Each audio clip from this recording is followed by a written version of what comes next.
Hey, welcome to the My Voice and Power radio show and podcast. Join myself and regulars every week and hear what we have to say on a variety of topics.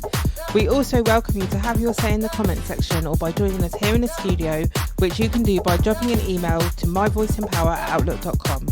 Also, don't forget to tune in to the My Voice and Power show live every Thursday at 9 p.m. on www.unityliveradio.co.uk or download the app from the App Store.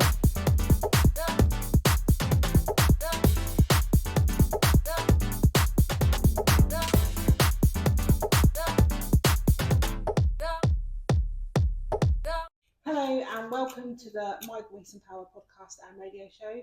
I'm Navjit Brown and today I have with me... My name is Navjit I. Lovely to meet you. How are you today? Good, you? I'm good as well, thank you very much. Can you tell us a bit about yourself? So obviously my name is Navjit. I was born in Katesgrove. I grew up in Katesgrove. I was educated in Katesgrove. So this is my home basically. This is where I was born and brought up. So my parents moved to Katesgrove in Reading about in the 80s, and then they moved here to the house that we are in the 90s. So yeah, I have two brothers as well, and I'm currently doing my master's in law. Oh wow! Yeah, a woman of many talents. Yeah, definitely. Yeah. How are you finding that? It has its challenges, but I really want to persevere and obviously be a woman in law. So yeah. Is there any particular side of law that you're like? It's a good question you asked that. So I want to do criminal law. Okay. Yeah. Very interesting. Yeah. Lovely. And what else do you do? So apart from that, obviously I volunteer at my local Sikh temple, the Gurdwara. So I've done in the past. I've held many roles. So I've been stage secretary, assistant general secretary. So it's basically volunteering for the community during COVID as well. I helped run a COVID-19 support group, which went out and delivered food parcels and things outside and of Reading and in Reading as well to those who were vulnerable. And because of my recognition, my hard work, I actually received a COVID-19 award from the Mayor of Reading at that time. Oh, nice, well done. Yeah. So when you say went out to the community, was that just your community, or do you mean community as a whole? Mainly it was my community, but anybody who needed help basically rang the helpline and then we just went out. Yeah. Nice. So you're a community-based person? Yeah, definitely. We try and help the community as well. So is that what's led you to your role of becoming a member of the Labour Party? Yeah, that is correct. So my core value is help with selfless service. So in Sikhism, the core principle is selfless service. So helping the community, serving the community too as well, whether that's financially or with your time and efforts as well. So yeah. Okay, so would you say it's your faith that's led you to this decision? In a way it's both as well, my own personal values and also my faith as well. So going out and helping the community, helping those in need especially. So yeah, helping them with support and guidance as well. So yeah. Bit of both. Okay. So you're a member of the Labour Party. So does that mean you're opting to become an MP? Not MP at the moment. I want to start off small, not too big at the moment, but hopefully one day, you never know. So my current position, I want to become a counsellor. So a counsellor in Katesgrove would be. So I'm actually standing to be a counsellor in the 2024 election in May. Okay, nice. Yeah. So what do you hope to achieve if you become elected? So as I said, Katesgrove is my home. Basically, it was my a prayer for my parents as well. They wanted a better life. So within that, Katesgrove's given us everything that we wanted as well. So by becoming a counsellor, I want to help others as well. Others, especially those who migrated, who are struggling with the cost of living crisis, support them and give them the guidance that other people gave us. So yeah. So you mentioned the cost of living crisis there, which has obviously been massive. It's had massive coverage everywhere in media, in people's lives. What kind of things do you think you'll be doing to help to change that? So basically, with the cost of living crisis, obviously the homes as well. People can't pay their homes. People can't pay their heating, basic essentials. Can't pay for their food. So by becoming a counsellor, I'm hoping trying to find ways or providing support financially to those who are struggling. Kids are struggling to go to school, on the bus. people, kids are struggling at school, they can't provide like a meal for them.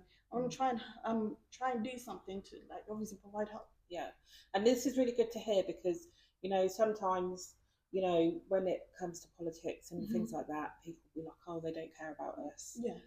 And obviously you're someone who's here trying to change that narrative, so that's really good to see. No, thank you for that. A question I have, I mean, not that anything that you've mentioned is not important, because it is all important. Yeah. But I do feel that it all also goes hand in hand with mental health. Yeah. So where do you stand on that? So mental health, I'm very happy that you raised this question. So 2 years ago, just coming up in June, my grandfather passed away on my mum's side. So it was the first death I ever experienced. So my grandfather on my dad's side, my grandmother on my mum's side, both passed away, but I was quite young at the time, so death wasn't really discussed, or it didn't really register in my mind. Obviously 2 years ago, I'm quite older now, death was a big hit. It has slammed like all of our family, especially my mum, knowing that she lost both her parents. So it mentally broke me down. It not only broke me down, it broke my family down as well.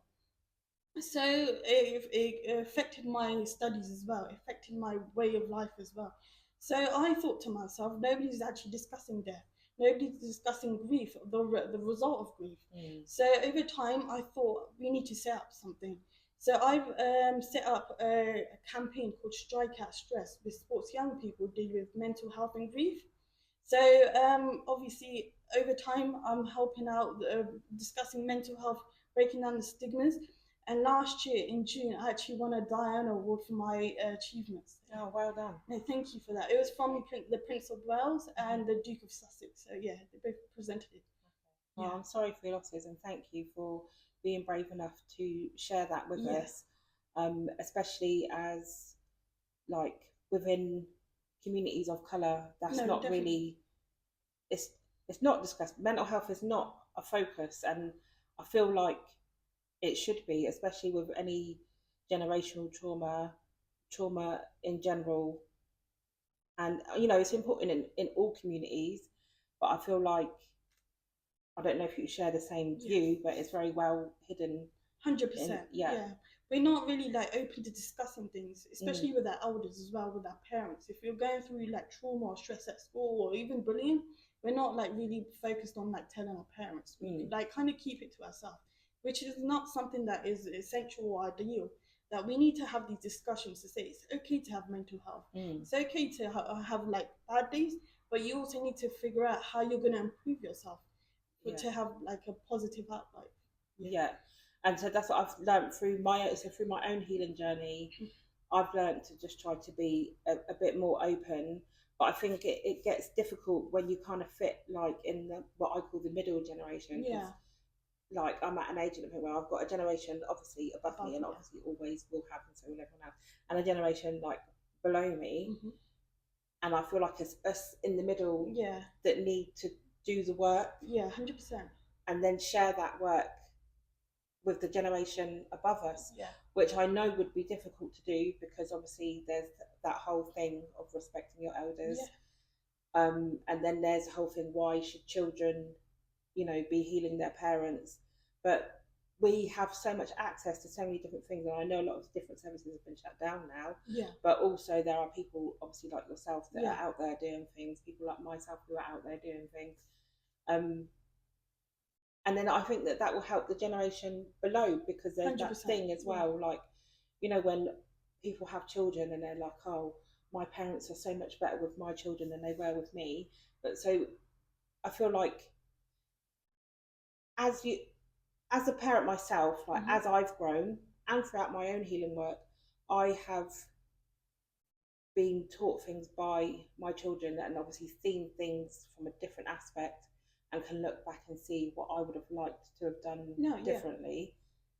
And I feel like that's what it's like for those parents who become grandparents. They can look at their grandchildren and the things that they have thought about that they would have done differently, they are applying that to their grandchildren. So maybe that's a good time to have those conversations if you're someone who is in a situation where you have children and the grandparents. I think you're absolutely right what you're saying. The middle people, I just call them the middle people. obviously they need to obviously do something or raise their voices or do something, at least make an impact to help their kids and also the elderly, because the elderly are quite like they don't really talk about like their feelings and things, and that's obviously going to affect them with like dementia and things like that. And obviously if they're by themselves or like that will at the end of the day impact them. And in the middle people, if they don't really say anything or don't look out for them, then both like generations are in trouble. Yeah, which is 100% what you agree what you're saying. Thank you. Yeah. So what can people do to help you? In terms of becoming a counsellor. So becoming a counsellor, obviously vote. Vote on the May the 2nd. So hopefully I get elected. Also, just given like if you got any issues or concerns, I'm really up for like I'm hearing your issues and concerns. What problems are affecting you in Katesgrove? Because obviously I know them, but obviously I want you to raise your voices. I want people to obviously use me as like a voice basically in council. So yeah. So will you just be for the Katesgrove area, or can people come to you about anything? So obviously Katesgrove, but I want everybody to come out. I'll do my best to help as many people as I can at the end of the day. Okay. Yeah. And what if you are to come across something that you're not able to help with? Can you give me an example? Like I don't have any examples off the top of my head. I just know that like from a member of the public like perspective, like we hear all kinds of promises and people are going to do this and people are going to do that, and not saying you obviously, but not everybody is able to deliver. So if you find yourself in a situation where you might not be able to deliver something, how would you go about tackling that? So obviously try your best, speak to both sides. If you absolutely can't help anybody, I'd think the most respectful thing and the most honest thing to do is to obviously explain it. Go up to the resident and say, this is the issue, I've tried my best, be straight up forward and straight. You don't want to go beating around the bush or like carrying you out. Just be up front and say, I've tried my best, I can't really do anything. Yeah. Thank you very much. And that right there is the kind of answer we're looking for. And I feel like the only real way politics can move forward properly is if people like you become more open and honest and out there. And if you can't do something, hold your hands up. Firstly, I do not to make that promise, but if you've made that promise, just hold your hands up and say, I've made that promise, I apologize. Obviously I can't really do anything about it at that moment. Don't just leave it in the air or flying around. Right, so you were saying earlier that you're quite like community is like quite close knit, and this may be a wrong assumption to make. I would assume that politics is not really a thing within like your religion and community. So what or who inspired you to become a member? That's actually a really good question, and I was hoping somebody, if I get elected or if I stand, somebody would ask me this question. So there's actually 3 people who inspired me to obviously stand. One historical, one MP, and one counsellor. Okay. I'll start with the historical person. Are you familiar with the suffragette movement? Yeah. The suffragette movement. So there's a lady called Princess Safia Dilip Singh. She was a Sikh, like me, who fought for women's rights. So she was part of, obviously, Emily Pankhurst. So she was involved with that. She was known as the Princess Suffragette, basically. So I was reading up on what she did. So she rebelled against like the tax. I'm not giving you money if you're not giving me a vote. So no D's, no buts, basically like that. So I was looking at her and I thought, wow, this is something I could do. Woman of color, she was right, I can do something. So this was over COVID. This kind of formed it. There was just like an idea or like a switch in my head. MP wise, there's one MP that's really inspired me. She's Sikh like myself. She's Labour MP. She's the only Sikh woman currently at the moment in Parliament. So over 100 years, there was no Sikh woman. One MP called Preet Kaur Gill. So I spoke to her last April at an event. She grabbed me by the arm and she was like, why don't you stand? What's the reason for why you have all this ambition, you have this power, why don't you just stand? I was thinking, okay, maybe. And then the counsellor who's obviously encouraged me was Rachel Eden, so former MP, former mayor, sorry. Yes. So yeah, she's empowering women. So like, I think all three of them have women equality, gender equality for women's rights. So yeah, all three of them combined, like obviously that's the reason why I'm standing. So, amazing. Well, I don't know the other two, but I know Rachel, and I know she's a wonderful woman, and she was a great mayor. So, she's awesome. Yeah, she's quite a good mentor as well. So yeah. So a member of the BAME Forum on Facebook that was created by Emma. Yes. Yeah. How do you intend to be a help to within the group? Well, firstly, she's great. She set up a great initiative. Obviously, the BAME group. We need to be a bit more out there. I mean, we need more we need more voices out there. So how do I intend to? Obviously, I'm from like a Punjabi Sikh background. If there's any like issues or topics that we can discuss from Punjabi Sikh background, I'm more than happy to obviously share my views. Attend events. Arrive as a guest speaker as well. Yeah. So also working together as well from other different backgrounds as well, ethnic minorities, and to form a unity basically. Great, thank you very much. Thank you for your time today. It's been lovely speaking to you. No, thank you for inviting me. I really enjoyed it. Great. Well, hopefully, once you're elected, you'll be able to come back and tell us all how it's going. No, definitely. As you said, I might become an MP. So definitely. Even better. Even better. To hear the full radio show, which entails me reflecting on the podcast, sharing the answers to the social media question of the week, and playing music, go to www.myvoiceempower.com and scroll down to the radio section. To listen to the full show live, tune into www.unityliveradio.co.uk every Thursday at 9 p.m. UK time for the My Voice Empower show, where there is also a Your Voice Empower hour for guests who still want to be heard but not shown. They come and engage in conversation about either their business, project, event, or raise awareness about topics that are close to their hearts. Always remember to spread your wings, speak your truth, write it down, and let it go.